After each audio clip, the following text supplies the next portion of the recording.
Well, hello. I'm going to be making some marrow wine today. I couldn't find any videos on YouTube apart from one about marrow wine, so I thought I'd give it a go. So I've done marrow wine several times before, so I should know what I'm doing. It's been a few years since I did it, about 15 years or something like that. But here we go, we're going to have a go. So I've grown some essentially courgettes, which have developed into marrows, and they work perfectly well, as that's what I've made them from before. So I'll show you the marrows that have grown this year and show you through the whole process. Yeah, so these are the marrows that have grown this year. This one's about 2.5 kilos. This one about 2.5 kilos as well, and this one a whopping 5 kilos. So he's quite a big one. Quite pleased with that one. This one's more ripe than the rest. You can tell by the sound of it. It's a bit more hollow inside, and also the green colour, very dark green, whereas these are a bit lighter. Both I think are ready. I've made them from this type and this type before, and they seem to work out just the same, to be honest. Usually a mixture is going to be fine anyway. If it comes to this time of the year, which is late August, then you've really got to pick these marrows, or you're going to lose them anyway to the weather. So might as well get and use them. But they're really clean condition. I've washed the outsides. What I'm going to do is have to remove all the green skin. So I shall shave all of that off somehow. And then I will essentially grate the whole of the marrow inside, seeds as well, and I'll be showing you how I do that. Right, that's the big marrow. So he's been cut up and he's been skinned. So that this one was quite easy to do. It was quite a light green sort of skin, so I was able to get that off fairly thin. Just using this kind of a thing, potato peeler. But the first marrow that I did, which was this one, which is very dark green and very ripe, this had a big thick skin on it. You can see it's more ripe, it's a yellower colour than the other marrow. And this was the type of skin that was on it, really thick. I had to cut that off with a knife, like that. So that was quite hard, and you can hear it snaps. It's very woody on the outside. So, but that is probably the better one for the flavour of the wine. So that's really going to give us some good flavour. That it smells good. But this one's ripe too. You can see that because it's all woolly inside. So that's fine. The other one was less ripe, but still pretty good. Still not quite as ripe as the big one, but there we go. So what I'm going to do with that now, I'm going to scrat that in my scratting machine that I use for apples. So I'll show you that too. Right, what I've done now, I've got this bucket full of marrow here. So they're all in sort of apple-sized pieces, I guess. So I'm going to cut it all up so it's like that, and we'll go and see how we get on with the scratter. Right, well, this is the machine that I'm using for doing the scratting. It does a great job on apples for cider, so let's hope it does the same for the courgettes or marrow. So I'll just give it a try. Basically, pour the things in at the top, the apples or in this case marrow, and then out of the bottom we should get the pulp come out the bottom down here.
Well, that's done a pretty good job of scratching those.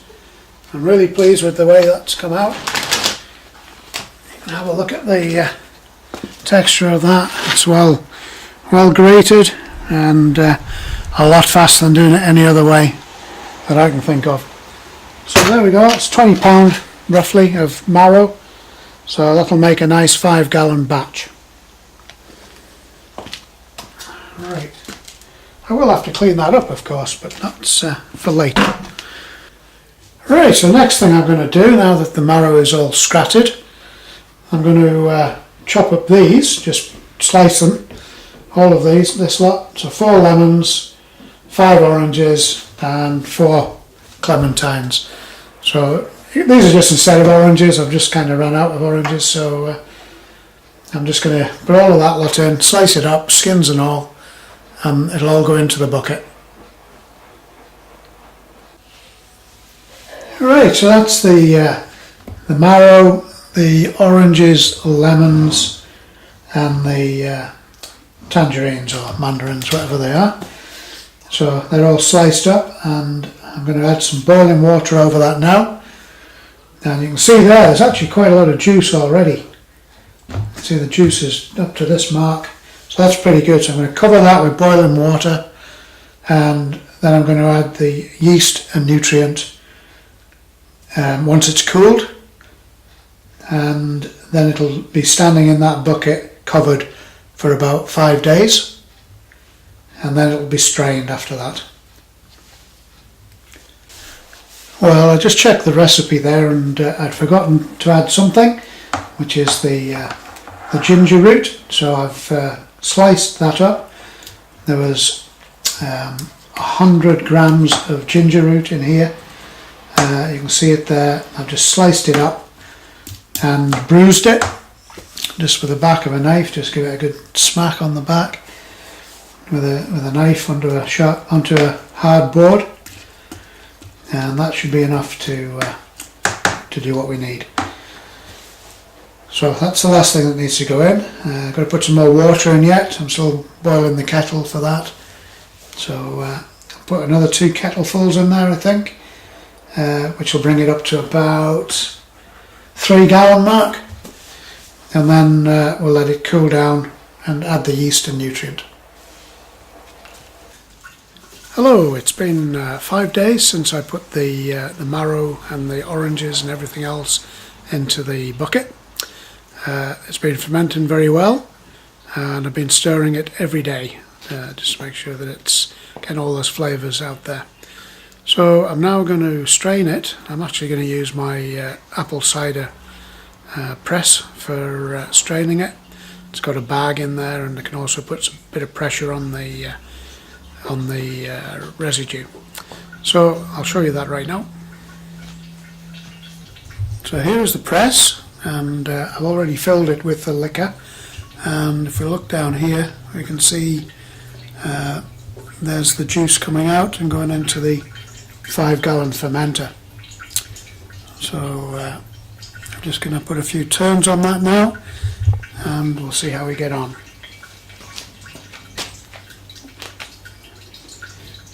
It's actually just dropping down anyway because it's pretty loose, a lot of liquid in it.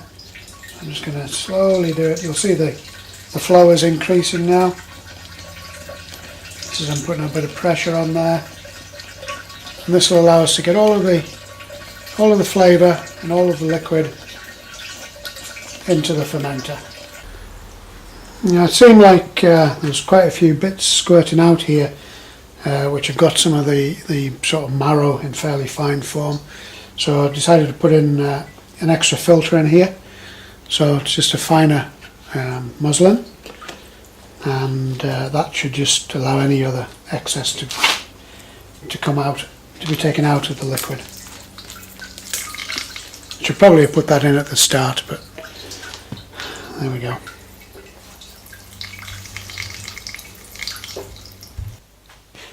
Well, essentially that's it done now. I've just got this big dry cake in here, which I'm just going to lift out in a second.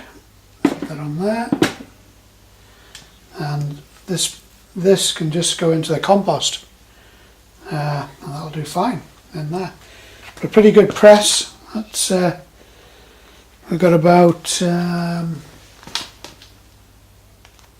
that's 3.5 gallon have come through the press there, so that's pretty good. What I'll do now is top that up with sugar and water and bring it up to 5 gallons and let it continue to ferment. Right, what I've got, I've only got 9.8 pounds of sugar. I actually need, it should be 3 per gallon, so it really needs 15 pounds of sugar. So I'm going to add what I've got. So 9.8 pounds. I'm going to dissolve that in some boiling or boiled water, and then I'm going to cool it down and then add it into the fermenter down here, which is where the marrow juice is that we extracted from the marrow pulp. Okay, so it's already fermenting, the yeast in it and everything, but it needs more sugar now. So right, so in this bowl down here I've got about 2 kilos and 2.5 kilos, well actually 3, no, 2.5 kilos of sugar in this bowl of water and sugar mix. So it's all dissolved in there. The temperature is about 30, so I think that's okay. I'm going to put that into the fermenter like that. It won't kill the yeast at 30. It's capable of going above that. So once it's in there, it'll be lower than that anyway. So I'll put that in, and then I'm going to mix up a next bag just the same. So here we go.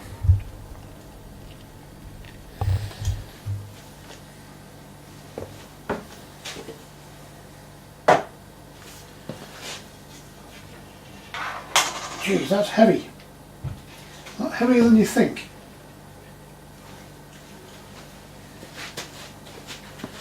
I hope I don't spill it.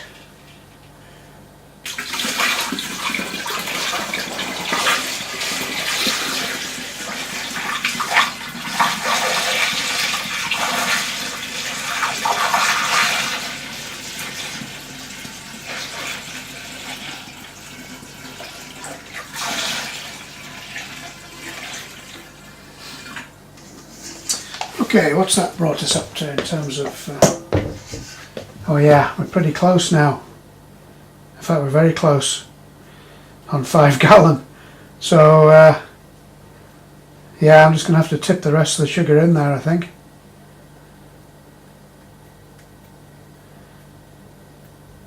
Now, I should be able to make one more batch, maybe about another 2 litres of water to try and dissolve these 2 kilos here, and we'll see how we get on with that.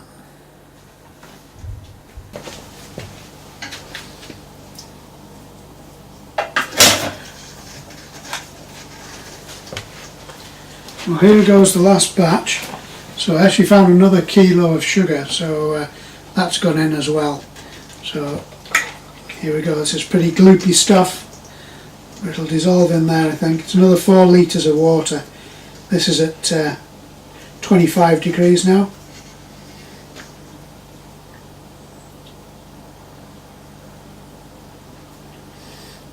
So that should dissolve fine in there.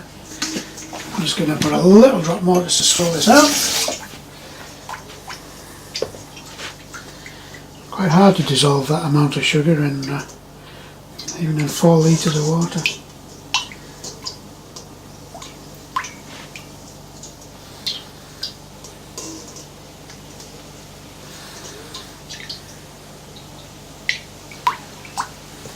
Bit like panning for gold,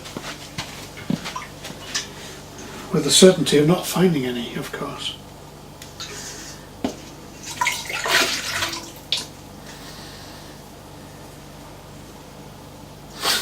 Okay, that's us done. So what we'll do now, we'll give this a good stir in here.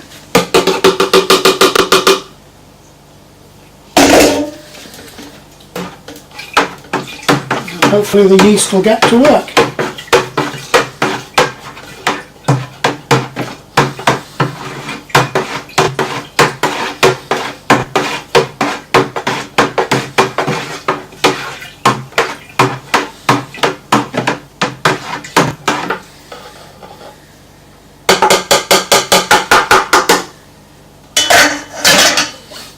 Right, we'll put on a nice on the top and the airlock.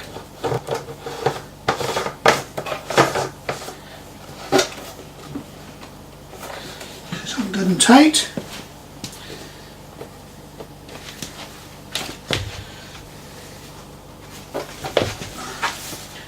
Should be able to check that it's sealed by just pressing in, and the water goes down on the one side, so you know you've got a reasonable seal on the canister. So hopefully we'll see some action on that very soon. What I wanted to do just is to check the SG on it. So I'm looking at that. We're at about 1100 on that exactly. So it's a bit light still. So we'll still need to add a bit more sugar, but that's pretty good. It's okay at the moment.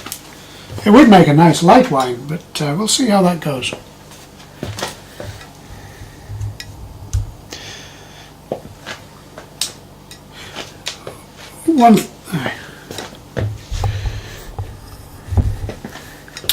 One thing to remember with this wine is that even now it's at 1100, it's actually been fermenting for a week.